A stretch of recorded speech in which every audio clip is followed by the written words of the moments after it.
May I now request the chief guest of the occasion, Shri Nikesh Arora, to kindly give his convocation address.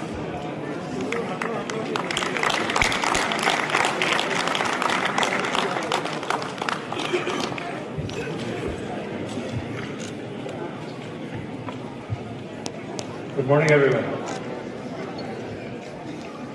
Respected Vice Chancellor Sudhir Jain sir,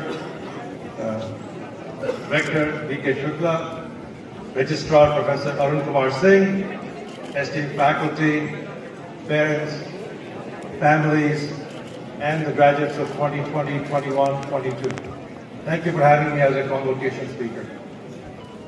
To the members of the graduating class of 2020, 2021 and 2022, all 37,600 of you, congratulations on achieving this milestone in your life. I know it has been a wait for some of you for over 3 years, so congratulations again. Let's please give a big round of applause for the graduates.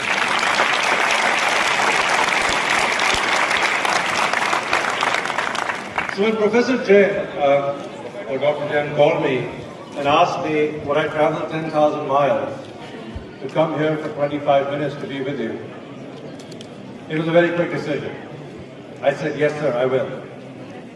I said yes because, first and foremost, it is a privilege to be here in Varanasi and in BHU, both of which have a phenomenal place in the history of India.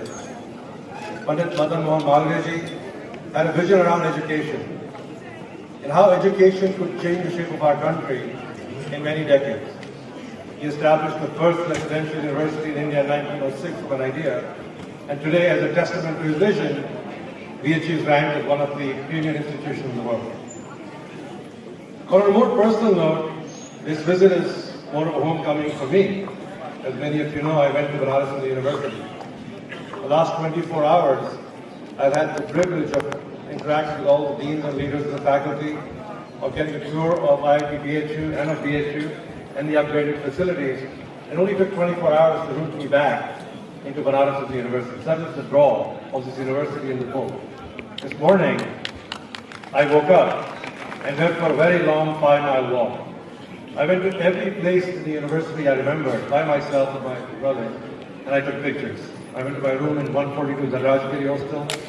I went to the walk to Motu. In 24 hours, BHU has reminded me as to what made me who I am today. So thank you very much to Banaras Hindu University, all of you. Like you, I spent time studying here and also not studying here. I've been around the world, and I've had the privilege of calling myself a graduate of Banaras Hindu University. And as of today, all 37,600 of you have the same privilege, so wear it proudly. In 1940, when India was going through partition, there was a man called Rijlal. He came to Chowk Bungala Salaba. Many of you might know it. He had no money, he had 6 children, and he had a reference from a friend and a cousin from Jabalpur who said, I know someone, you can be a cloth seller in Allahabad. And he had only one aspiration in his life. He wanted to make sure all his 6 kids had a good education. One of those kids ended up becoming the Judge Advocate General of the Indian Air Force. He served the country for over 35 years. He was my late father. And both these gentlemen are the reason I'm here. They were my Pandit Madan Mohan Malviya. They had a vision for my education. So I want to use the opportunity to thank them for what they did for me and for allowing me to be here in front of you. At some point, someone near and dear to you pushed you, motivated you, inspired you to come to Banaras Hindu University and get the gift of education. Make sure today, as you collect your medals, as you collect your awards, go back and give them a big hug and say thank you. That's what I want you to do as part of that. But today is about you, about the people graduating from Banaras Hindu University. So the next few minutes I'm going to tell you why it is the best time to be graduating right now. And I'll share 5 short lessons that I have learned in my life as I traverse the world and reaching what I have. A degree from BHU will open doors for all of you, including some doors you never knew existed. It depends on how you choose to walk through them. I graduated from Banaras Hindu University in 1989. So I'm going to tell you a story. In those days, there was a computer in the computer center called the ICL 1904. If you don't know it, good, you're young. To be able to code, you had to sit in your room or in your library and write it down on a piece of paper. Then you could take your bicycle, not any of these motorcycles that are standing out there.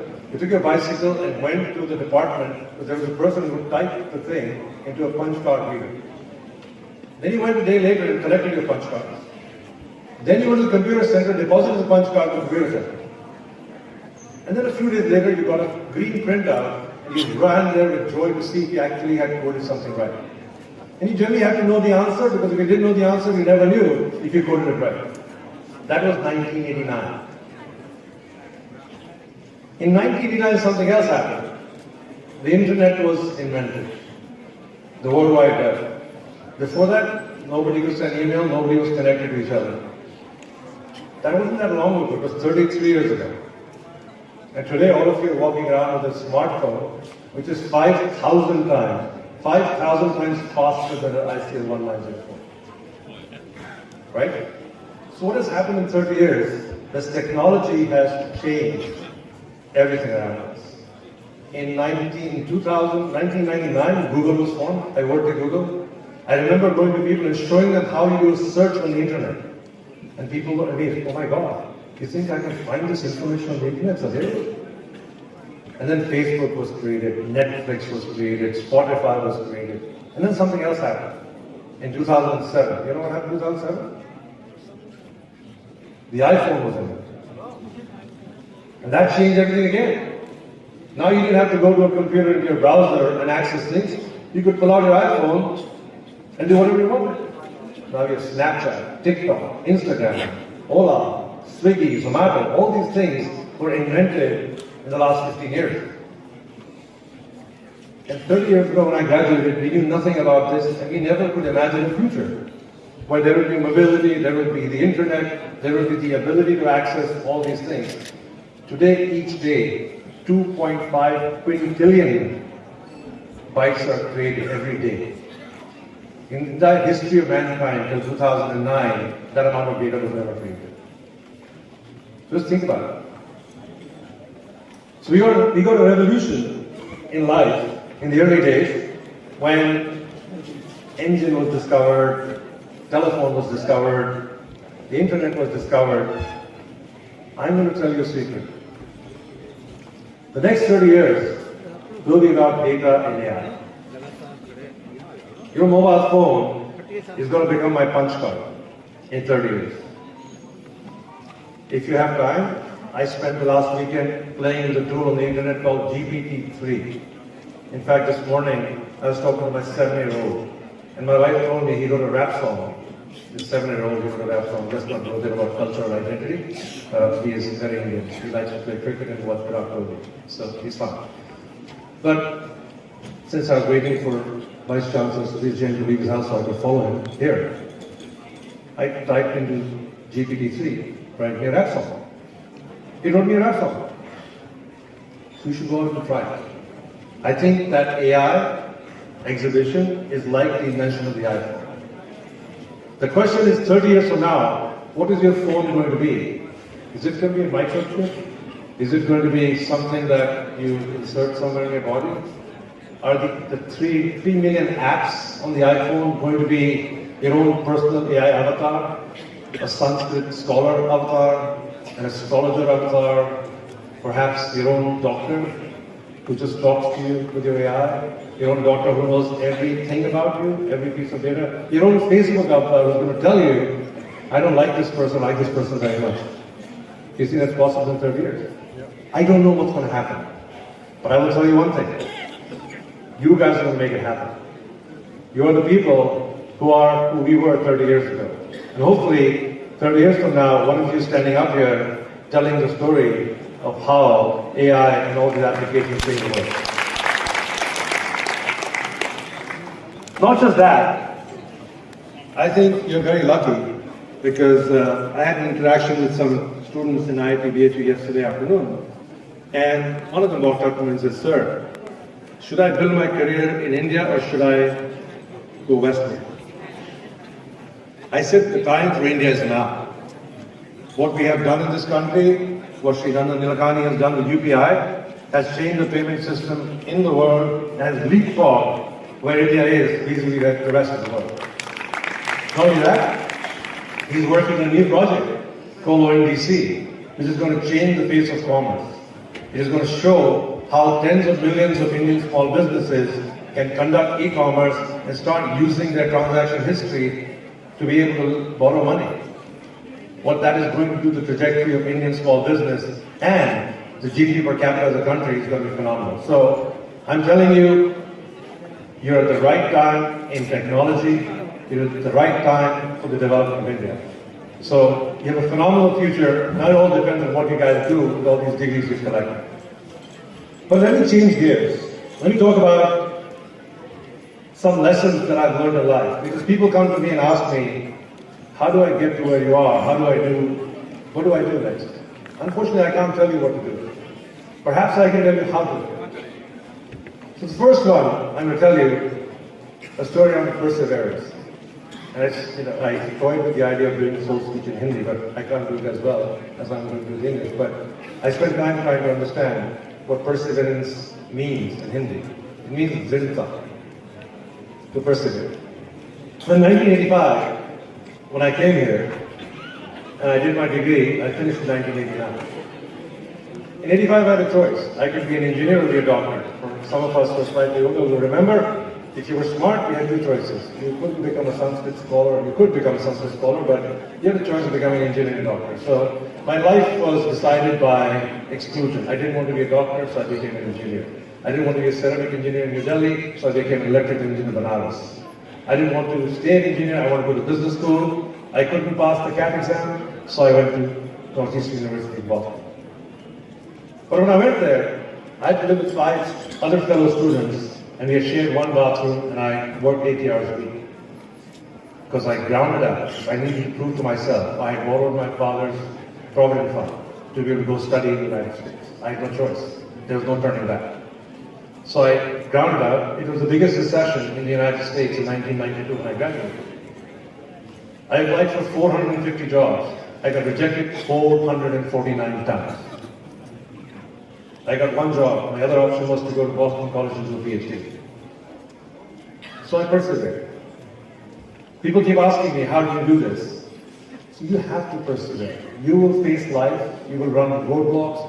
You will run into things that you perhaps don't want to do. But remember, the biggest lesson I can tell you is, I think somebody here, we were just talking to her, she said, maybe your degree is not there. She said to me, sir, where there is a will, there is a way.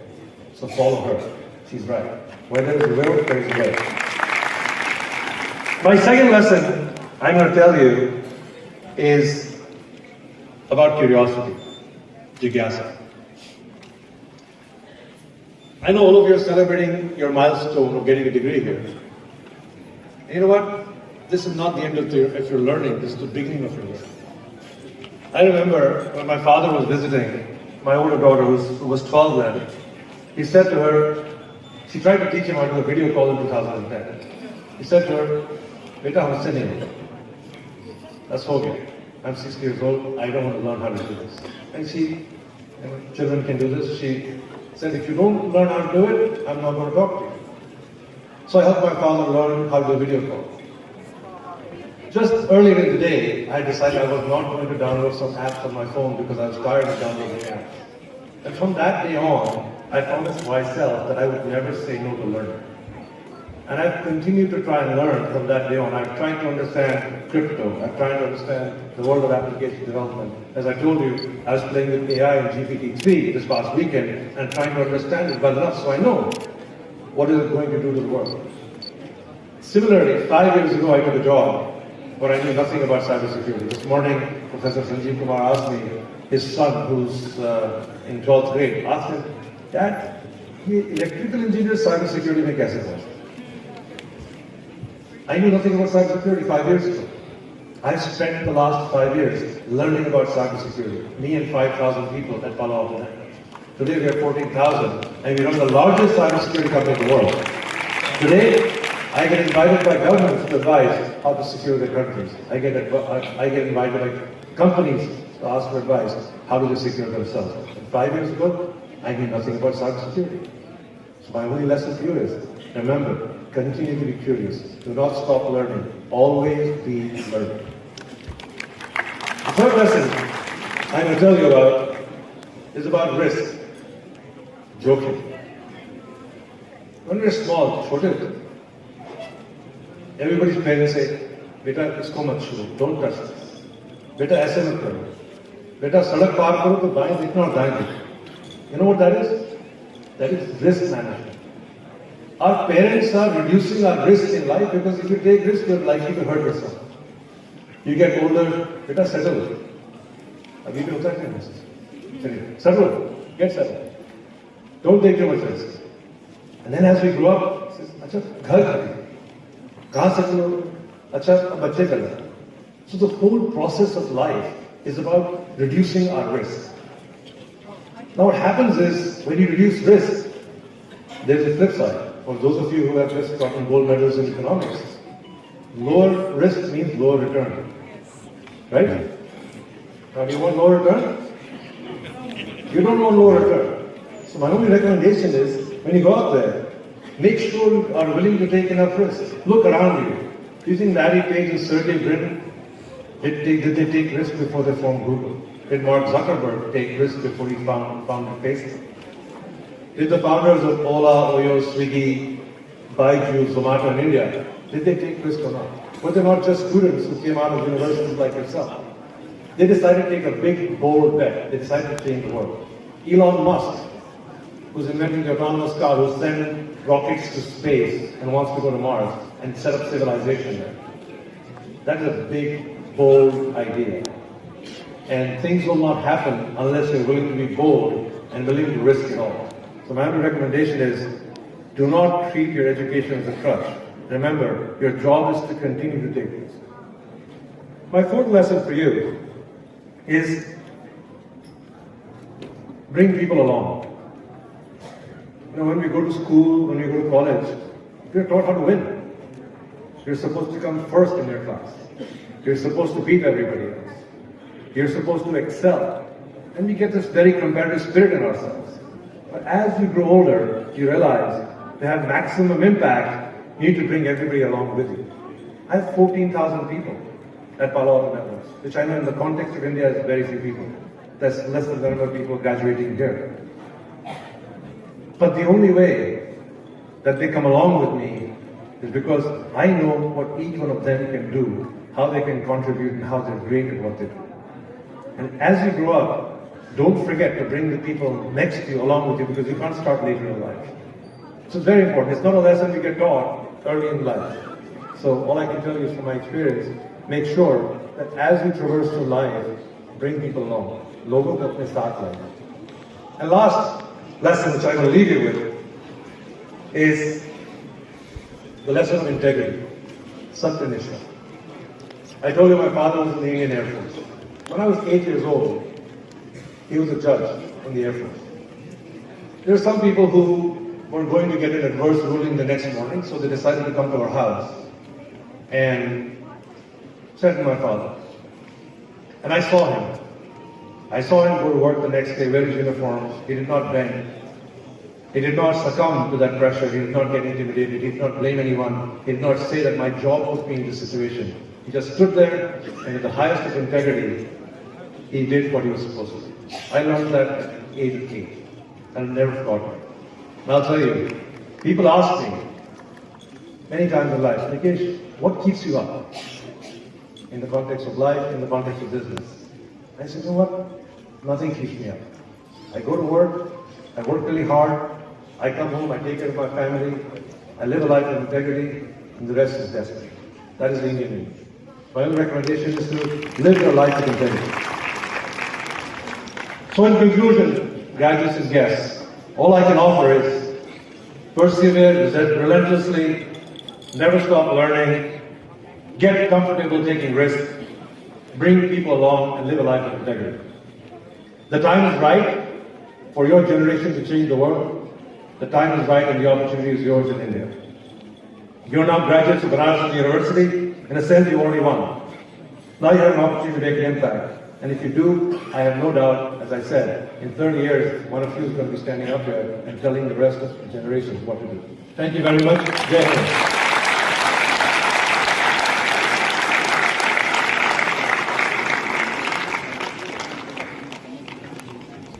Together and integrity throughout their lives, sir. Thank you for these empowering words. May I now request the Honorable Vice Chancellor, sir, to present our chief guest with a token of our immense respect, gratitude, and regard for him.